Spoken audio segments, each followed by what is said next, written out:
Hello everyone, welcome back to my 737 tutorial series for Microsoft Flight Simulator. I'm in the PMDG 737-800 and I'm going to show you how to do descent and landing in this tutorial. So, we've reached our top of descent. Unfortunately I can't show you this because the top of descent I messed up my marker. If you did nothing and you listened to my tutorial, this wouldn't have happened. But essentially you'll get a little green T/D on this screen here, and you just want to ensure that you descend at T/D. It'll be green, it'll be small, and it'll just say T/D on the line somewhere, on the purple line somewhere. That's when you need to descend. Now, what altitude do you descend to? Yeah, mysterious. If you have charts, you'd use those, but if you don't have charts, you would just follow these constraints. So you actually no, you won't. You won't. Don't listen to me. For simple reasons, I'm just going to show you a different way. So you want to find the waypoint just before the runway. So this is RW6 left. That means runway 6 left, which is the runway we're landing on. You want the waypoint before that. So in this case, it's FF6 left. We want to be at 181 knots, 3,000 feet. So 3,000 feet, which is the one on the number on the right, that is the altitude. So we want to be at 3,000 feet. So what we're going to do is just select 3,000 feet into here. 3,000 feet. 3,000 feet. Boom. And we're going to put VNAV on. In fact, yeah, you would descend with VNAV, normally. You just use VNAV, right? You just, essentially, just before you reach that T/D green marker on the map, on this little screen here, you would input the altitude before the runway, of course, as shown just before, 3,000 feet, as I said before. You'd input that just before the top of descent marker, and then VNAV will automatically descend you at that top of descent marker. Because it's smart if you have VNAV enabled. It should be enabled if you follow the tutorial as strictly as follows. But since I messed it up, I'm going to use vertical speed mode. Don't get bogged down on this, since this is a simple tutorial. I am not going to explain what this does. I will explain it in another video on the more in-depth things of the aircraft. This is a simple tutorial to get you from A to B on a flight. So, yeah. So, you're going to use VNAV to descend. I'm going to use vertical speed because I missed my top of descent. Because, yeah, I just did alright. So, you can see it says drag required on the FMC. That's because I didn't descend at top of descent. If it does say drag required, don't worry about it. Right. There is something you can do, which I'm doing vertical speed, but I'm going to do that in another video. Completely different video. Yeah. Now, if you find that you are descending too quickly, you can use, and your speed is ramping up, you can just use speed brakes, which are this little lever down here called spoilers. That is your speed brake. So, for some reason VNAV is descending quite fast, you need to brake because you're going past your speed limit. Just use speed brakes here, which are spoilers. Push them back, and yeah, this is fully back, but you don't have to put it fully back. You can put it forward, but since I'm going quite fast, I'm going to put them fully back. This is the lever. Just push it back for release, and you push it forward to reduce the brake or turn it off. When it's fully off, it's in a state called armed, and that essentially is just the meaning that the speed brakes are ready to come out when they are needed by the autopilot. Or yeah, arming the speed brakes. Don't get bogged down with it just yet. Yeah, again, it's a simple tutorial I want to get through. Don't worry about it. We're just following our basic LNAV route. LNAV again, following the purple line. We're just following our route that we inputted. I'm descending, right? I'm descending. Right. To check you are descending quick enough, just check with these altitudes. Again, the right ones are the altitudes, the left ones are the speeds. Speeds are measured in knots, by the way. 240 knots, 250 knots, 277 knots. If you have a little A on the altitude, that means you need to be at that altitude or above. If you have a little B on that altitude, you need to be at that altitude or below. So in this case, we need to be at flight level 80, which is 8,000 feet, or above. So it doesn't matter if we're at 9,000 feet or 10,000 feet, it doesn't matter. We're following the constraint nevertheless. However, at this one, if we're above 10,000 feet, we are breaking the law, essentially, of the air. So we need to get descending quick. Yeah. VNAV will automatically acknowledge this if you follow the top of descent as strictly as followed. Yeah. Just ensure you input that altitude just before the top of descent marker. Doesn't matter if you do it 5 minutes before the top of descent marker. Doesn't matter. Just make sure it's there before the top of descent marker. Make sure you can get that altitude set before the top of descent marker, and VNAV will automatically descend you. Don't have to worry about that. So as you can see, I'm descending quite nicely. I've sort of made up my descent, and I think because I made it up so good, I'm going to go back to VNAV mode. Again, you should have been on VNAV mode the whole way. Right. Now we're at a certain point. We need to look at our charts now. Charts will help you so much at this point, I stress enough. If you don't have charts, you can miss this out, but trust me, you don't want to miss this out really. But if you don't have charts, you've got no choice. You've got no choice but to miss this out. But it shouldn't ruin your experience too much, but charts are very useful on the arrival. Very useful. So using charts, very simple. We're going to want to input our arrival data.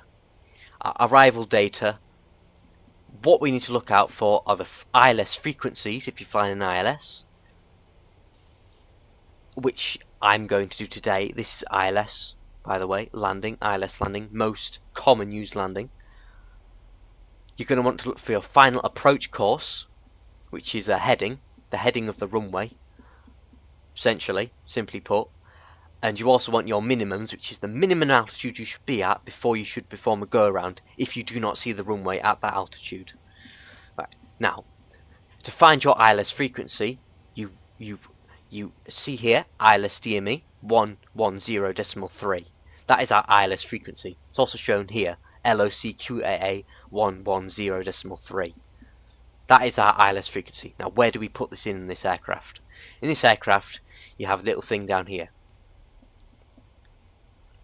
ILS here. The bottom one is on standby and not activated. The top one is activated. The top one here, see, if it doesn't say ILS, it's not activated. If it does say ILS, there's some sort of ILS frequency activated. So we want to set 110.3 as our ILS. So we're going to set that in the standby, 110.3. 30 is what you want to put because it's just a standard 3. Basic decimal, basic maths, that is. Some maths involved, but not an insane amount in piloting. So don't get bogged down with it. 110, you want to set it on both sides. Both sides. Now to activate it, you click this button, this arrow key here, and then ILS should be at the top. And then what you should see here, there's some numbers which show here. 110.3, which is the frequency. A certain degree heading will be shown, ours is 0 degrees. DME means miles to the runway. So we are 22 miles to the runway right now. Right, that's first step done.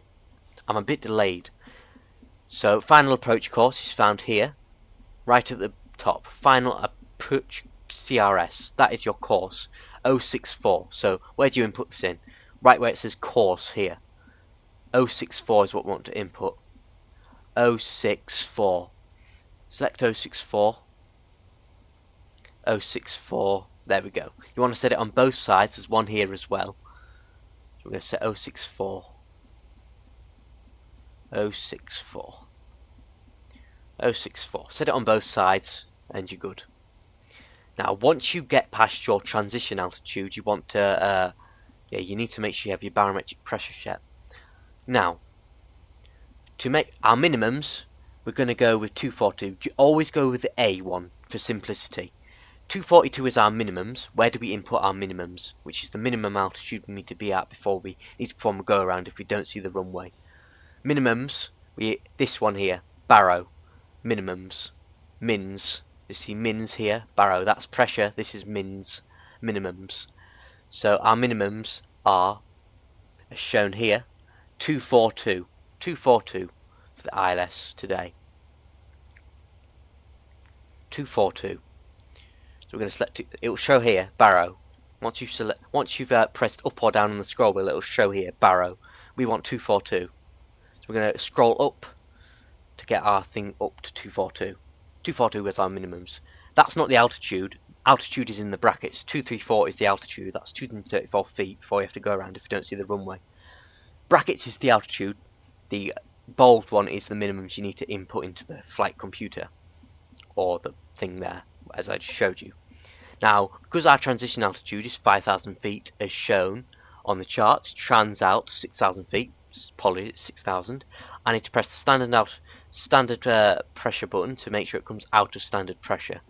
Now, I need to check the QNH. By doing this, I go to the electronic flight bag, home screen, electronic flight bag, then I go to arrival, click on arrival, then you go to Q, 1012, so just one below, 1012. Mouse wheel down one, 1012 is set. Right, now what we want to do is go to our performance tool, and we want to get our landing en route set. So select the runway you want to land at. Landing en route, don't worry about dispatch for simplicity. Now, this is all on SimBrief. Select what says on SimBrief on the routing page or Navigraph, whichever one you are using. Import aircraft details, which will show you the weights of the aircraft. And you see 1012 is the hectopascals. Hectopascals, HG, hectopascals. Click that button if you want to change between the units. Then click calculate. Very self-explanatory. So, here is the distance needed to stop with these settings. 5594 feet. That's more than enough room, so we're going to go with that. Auto brakes, so it wants landing flaps as 30, so we need to set that in the FMC. Init ref, and it will automatically be shown because the plane knows that's where you're at, basically. Right. Ref is set, 30 flaps at 143 knots. Now we want auto brakes 3 to be set. The auto brakes is here, as we did rejected takeoff on takeoff. We're going to set that to the third setting. 1, 2, 3, and then there's max there. And then there's of course RTO there. You want to set it to the one that it says that you want. Of course, you can change this. If I want 1, I can use 1, calculate. It just means I use a lot of the runway. If I want 2, I can do that as well. So I'm going auto brakes 3 for simplicity. Auto brakes 3 is set. Now that's all we have to set because that's it. Flaps we do on the descent, which we're already descending, but I'll show you when to do the flaps. Now we want to go to our charts again. Our runway heading is 64 as shown on the course. I'm going to set that in the heading just in case we need to do a heading to select for some reason. So that's set 64. It's almost always the same as your course, but you check this bit here, the lines 064, and that's your course. The course is there, the heading is there. Usually it's the same, but always check. Right, so we need to be at 3,000 feet at Aztec. That is our top of our glide path. As you see here, Aztec. This is our glide path down to the runway. So 064 degrees, as you can see, 064 degrees. That's our heading and course. 3,000 feet. 3,000 feet is shown here. Here, 3,000 feet. That's the feet here, and that's Aztec. 3,000 feet at Aztec. So we've got our 3,000 feet set. That's all checked. Yeah, we're all good to go. We're looking good. Right. We're now 11 miles out from the runway, as DME shows us from the ILS frequency. If you do not tune the ILS frequency, this will not show up. Very important to do on an ILS. If you're not on an ILS, then you wouldn't do that, but that's another video entirely. This is an ILS approach, as I was saying. Now, because we're below 10,000 feet, sorry, I didn't do this before. I'm just trying to show you everything and everything. I can forget things when doing that. So once you're below 10,000 feet, you want to turn all the landing lights on, the runway turn-offs, and the taxi lights back on. Again, 10,000 feet or below, you turn all these lights on, and the engines come to continuous, as shown on takeoff. Yeah, same as takeoff. Below 10,000 feet, you want to keep them on. Above 10,000 feet, you turn them back to the off position. Okay. Right. That's all good. We're looking good. Right. Now, you can do manual speed here with VNav. You do speed intervene. You can change the speed if you want. Say I want 230 knots. I can go ahead and set that, and you see here, it's going to reduce the speed to 230 knots. It's very self-explanatory. The autopilot is doing it for me. But for simplicity, I'm not going to do that. I'm going to keep it as you're probably going to do. For simplicity, I want to keep it as simple as possible for you guys. I can see that I'm coming on to some sort of ILS here with all these waypoints. If I zoom out a bit, here, the EFIS range, if you push the mouse scroll wheel up, it will zoom out. If you push it down, it will zoom in. So yeah. This is our route into the runway as programmed. As we programmed when we're on the ground at Nice. Right. So, there's certain things you need to know. See, my aircraft is coming in here. Now, really, you need to be looking at the standard terminal arrival charts before here. As you can see here, we are on the standard terminal arrival charts. On them here. For level, or Barcelona. We're on the Bisba 2 Echo. Bisba 2 Echo, you see 2 echoes here, so this is the right chart. Bisba 2 Echo. BISB2E is the what it says on Navigraph and SimBrief. Bisba 2 Echo. But basically, as long as it sounds about right, it's probably the right chart. But again, this isn't a SimBrief or Navigraph tutorial. Whole tutorial entirely different. So don't get bogged down on using the charts. There's tutorials online. Just follow those. Usually this chart isn't really exactly needed if you want simple terms.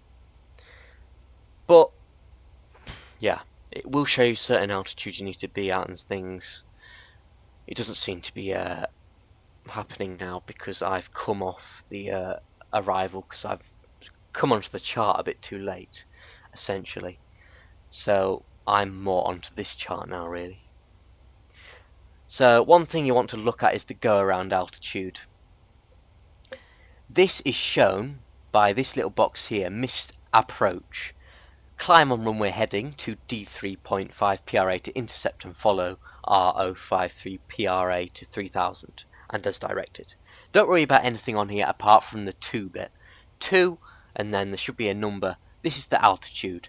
So that means our go around altitude is 3000 feet, which is already set.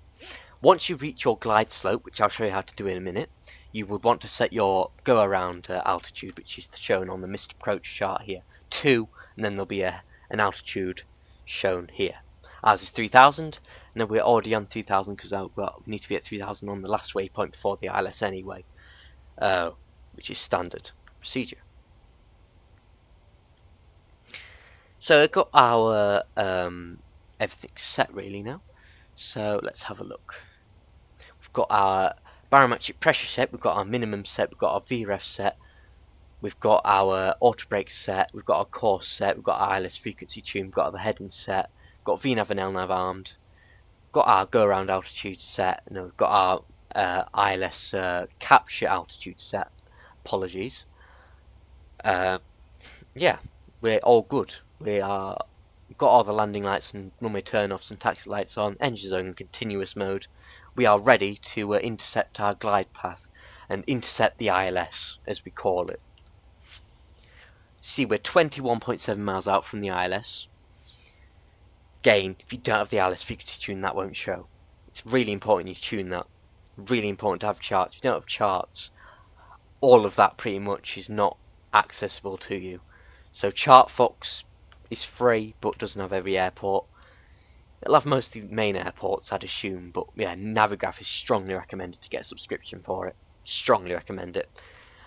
Again, below 10,000 feet, standard operating procedures to have seatbelts on. Nothing needed to fly the plane, but you know, it's just safety reasons.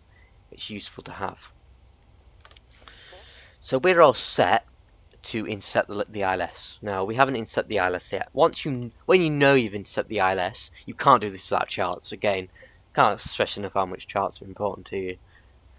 You've got to assume with that without charts. Just think. I'd just say around BL525 you intercept the ILS. Just, yeah, I say that, but of course it's not accurate, is it? But according to my charts, Aztec is when we intercept the ILS, so that's when we need to put on the approach button here. That is basically going to enable the glide path mode, which is going to descend you at a certain rate. It's going to bypass the go around altitude to get you descended onto the runway, essentially. Right, I'm going to get the legs page up. There are extras you can do during flight and I missed out, but they're not needed to fly basic flight, so I'm not going through them. I'll go through them in a separate video for more in-depth things, but for simplicity I'm just going through basics. So I hope you understand for this tutorial. I will go through more in-depth things though, don't worry, just be another video for it. Right, so as soon as we intercept Aztec on the chart, as soon as we see our plane on the chart, we can enable approach mode.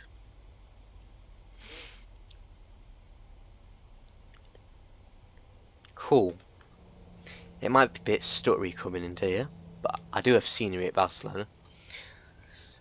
Don't know why, but I've noticed a bit of stutter in this flight. I'm not sure why. I haven't had it before, but yeah, just so you're aware.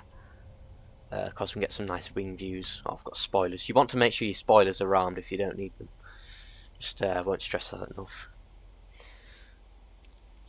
At this point, normally people do control their own speed, but for simplicity, I'm not. Alright, I'm not. See, we're 25 miles out from the runway, DME. That's how many miles you're out from the runway, essentially. If you're at 4 DME, you are 4 miles out from the runway, essentially.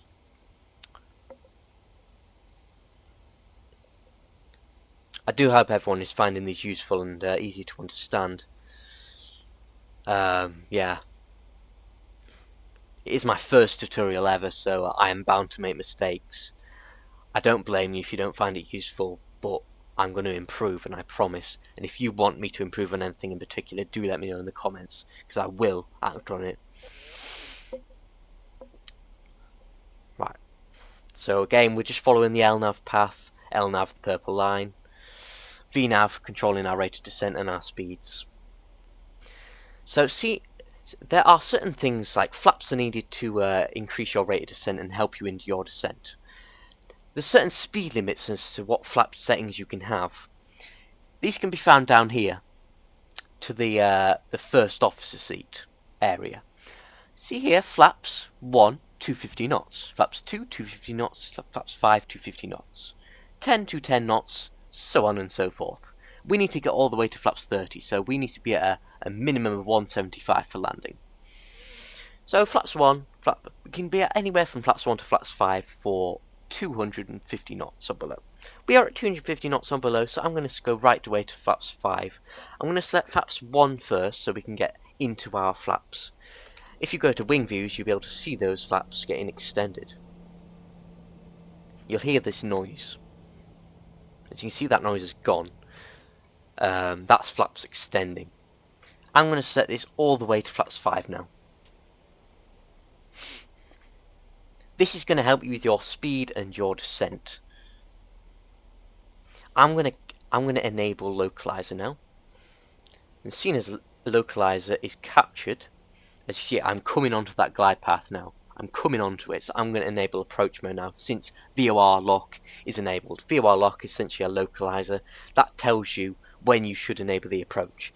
If VOR lock is in white when you press that, do not enable approach. As soon as VOR lock is in green as shown, then that is when you enable approach mode. The APP mode is shown here.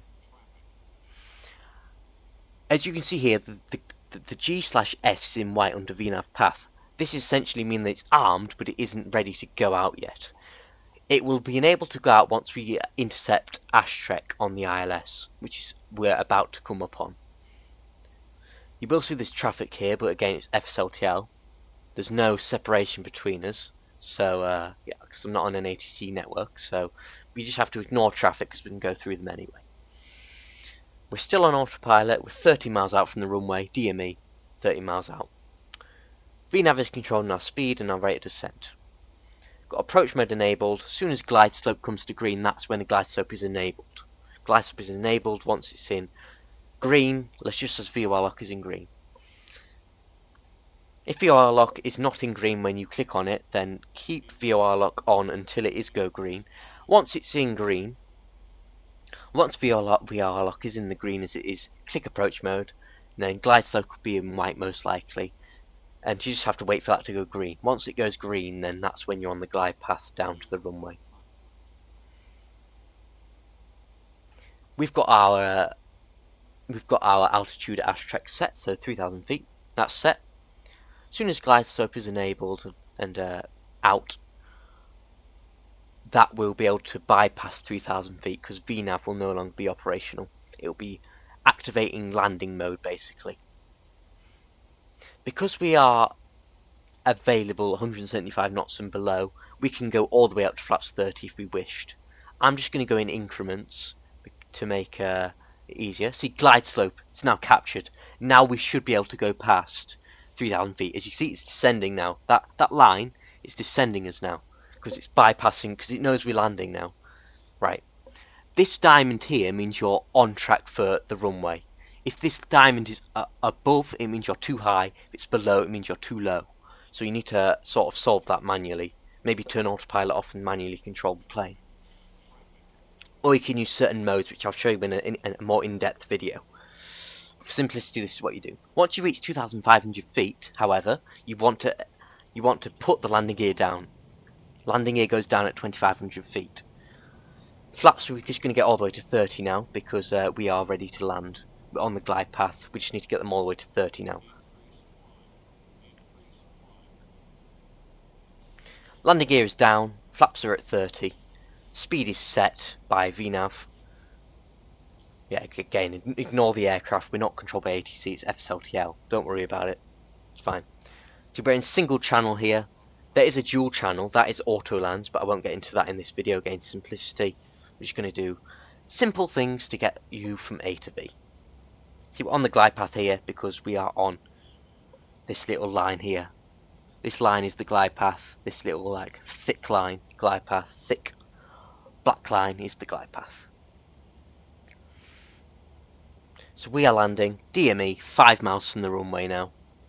Glide slope VOR lock, the localizer is enabled. We're ready to land. Let's do this.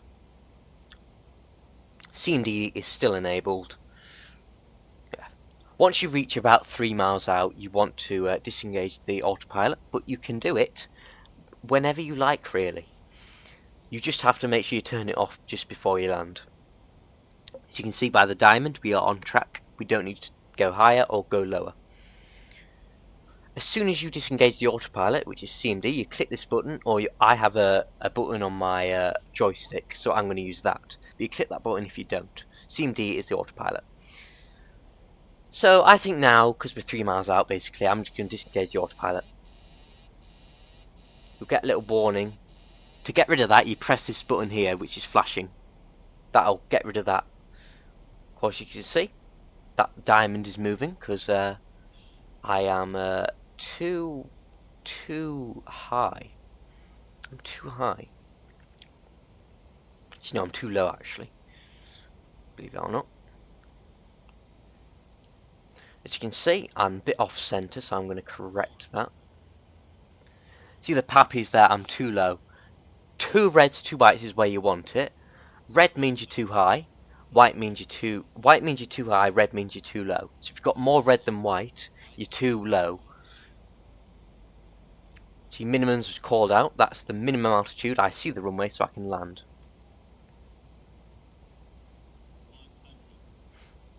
You see, I'm just going to land it now. As soon as 20 is called out, you want to put the thrusters at idle. 20, thrust idle, land. That was a bloody hard landing, but I was actually talking to you, so that's why it was hard. So I do apologise. And then you can click that for auto throttle. I'm going to get shouted at on Sky for that, the airline I fly for. But it's fine. Tutorial purposes, it was good. Right, there we go. As soon as 20 is called out, you want to put the thruster idle manually. Then auto throttle should disengage. So, we've landed. At this point, you would just taxi to the gate. Simply put. What's going on? Simply put, you just taxi to the gate. The auto brake was on. Silly me. Make sure you turn auto brake off once you've gone past 60 knots. And then you use manual braking after 60 knots. Again, I messed that up. Once you've landed, you can retract the flaps right the way back to 0. Spoilers you can put back to arm position, which is 0. Right the way forward. That spoiler's going to be armed. Oh god, I missed that. Essentially now you're just going to taxi to the runway. Taxi to the gate, even. So once you've exited the runway, you can turn the engine starts to off from continuous, and you can turn the runway turn-offs off and the landing lights to off. And you can get the APU started up, as just like you did in the first tutorial when we started up the aircraft. Get the APU on. As soon as it reaches 4, as soon as this needle reaches the 4, you can see this light will go up, and then you can enable the APU at any point from then by selecting these two knobs. Essentially, we're down, so yeah. Happy landings, friends.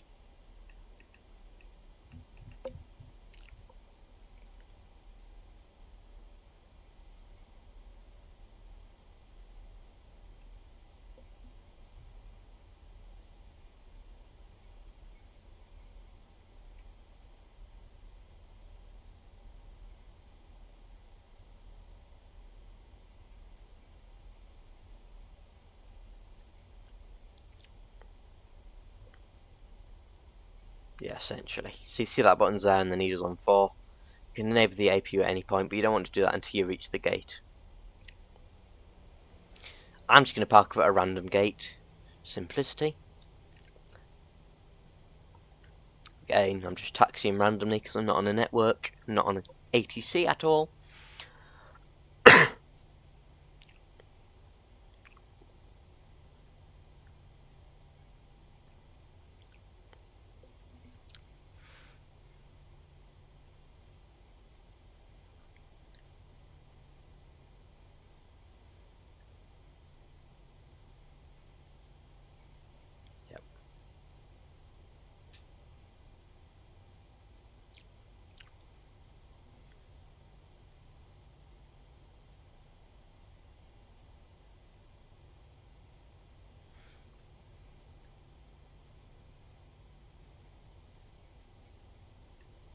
You can tell what flap settings you're at is by looking at this.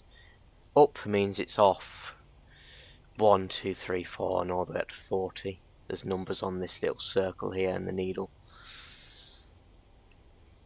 And that's where you know where your flaps are set.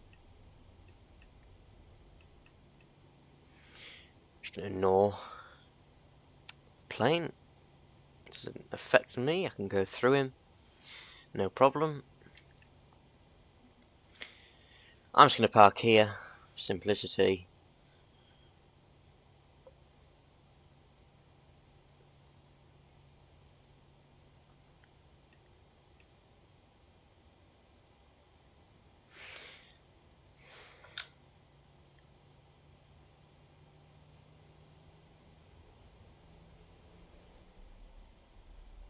That was an ILS approach. There are other approaches. Get into that in other tutorials though.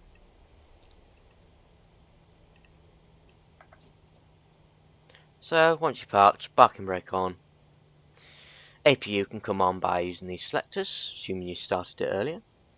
Engines can come off once you've got the APU on.